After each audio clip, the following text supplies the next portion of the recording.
The Labour Party's current basic existence is based on attacking every policy that's coming out of government. But this time, they've been opposing every single idea that they have accidentally decided to criticise their own policies.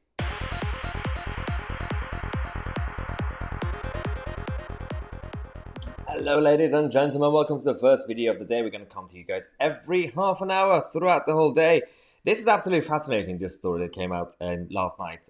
Labour Party's current position is to basically just attack anything that not only comes out of the government, but anybody propose any new idea, they just say, well, no, we're just going to attack it, but they're not really offering any alternative. And a tiny, tiny alternative option that they've actually announced is something that the government is already doing, and they've scored a bit of an own goal.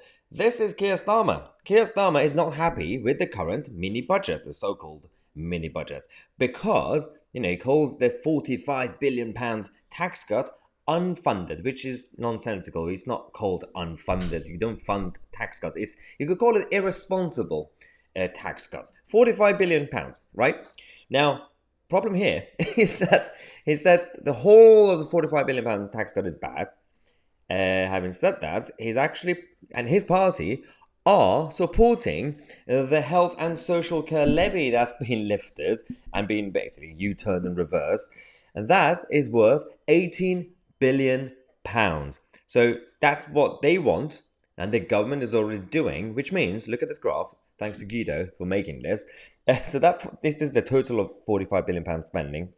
And because of this, you currently have about over 40% of the whole chunk that's already supported by the Labour Party, but Keir Starmer has come out to attack the whole thing, which includes the £18 billion that he's already supporting.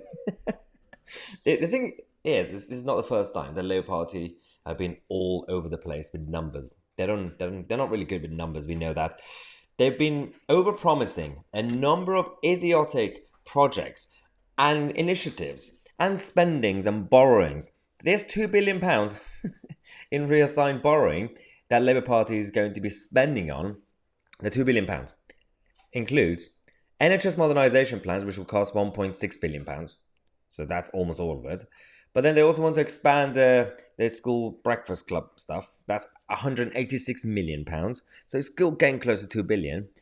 But then in reality, you look back down, you see 0.7% of GDP on international aid, that's £4 billion spending. A National Wealth Fund, £8 billion. A growth plan tax cuts, that's £24 billion. That's minus, obviously, the changes to corporation tax and the top rate of income tax. Accepting the government energy price cap, £85 billion. I mean, you see the problem here, right? The Tories are all over the place. We know that as well. They don't really know how to govern at the moment. But you look at the Labour Party, and if you're just like a normal voter, not a tribal voter, I can understand the frustration that you can't really fully trust the Tories right now. They've been quite annoying. But the Labour Party, really, we don't really want them in power either. So many people, so many of you guys have been commenting saying, well, we just can't at this point. We're going to have to vote for reform or for someone else. Or if you're left wing, you're going to vote for the Green Party or whatever. Or maybe a new movement. Actually, on this channel today, later on, we're going to be exposing a semi-exclusive story, which is about the hard left, the people who were kicked out of the Labour Party by Keir Starmer. They are going to be starting their own party, and the number of members that they have is going to be destroying the political left. But stay tuned for that. Subscribe to the channel. I'm going to take a quick break. We're going to come back in half an hour on my Tousi, and we are the media.